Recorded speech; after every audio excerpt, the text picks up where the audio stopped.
大家好，本期视频为大家介绍鱼鸟。它是方舟中令人最厌烦的生物之一。首先呢，鱼鸟是一个暴力驯服，就是击晕以后驯服。这里呢，我是先用网枪把它困住，然后再给它进行一个击晕。因为它的移速比较快，又在水面上，所以是不太容易直接射中的。因为在水面上把它射晕以后，掉到水里也会淹死嘛。所以我还是把它引到岸边，然后给它困住。然后这里是因为很犹豫，怕把它敲死了，没有使劲敲，导致于它跑掉了。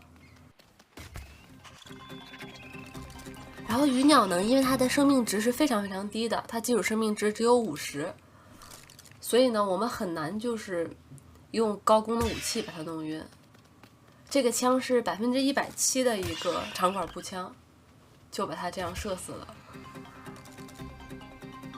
然后呢，驯鱼鸟的时候呢，有些时候会出现这样的 bug， 就是在拿网枪或者流星锤把它困住以后，它就会成这个样子。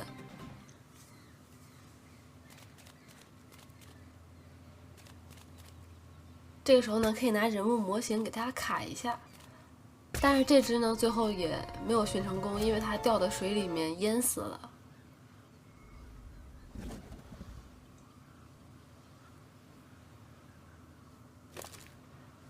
所以驯鱼鸟的时候一定要注意，一定要把它引到岸上来驯。然后这里呢，是我突然发现这边居然刷了只鱼鸟。我们注意它这个鱼鸟偷东西，它是把食物全部都给你吃掉，然后武器呢是给你拿走扔地上。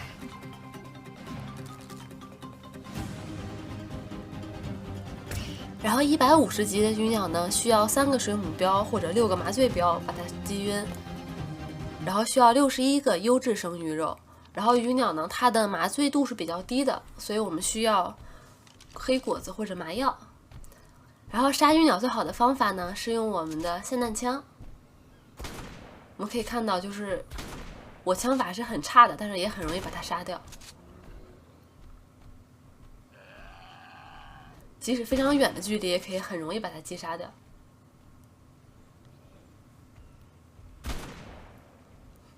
鱼鸟在308版本更新之后，它就不会再偷低温舱了。它之前偷低温舱是很久以前的事情了。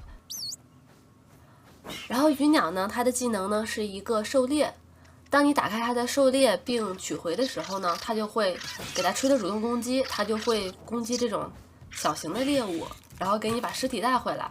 然后它打死的这个东西呢，有一个 buff。就是它可以在它身上获取优质生肉，然后抓鱼呢，就是可以获取优质生鱼肉。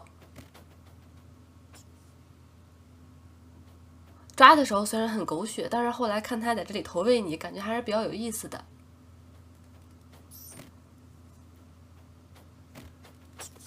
然后它捉过来的鱼呢，我们可以拿我们的一些武器给它采集优质生鱼肉。好，本期视频就到这里，谢谢大家。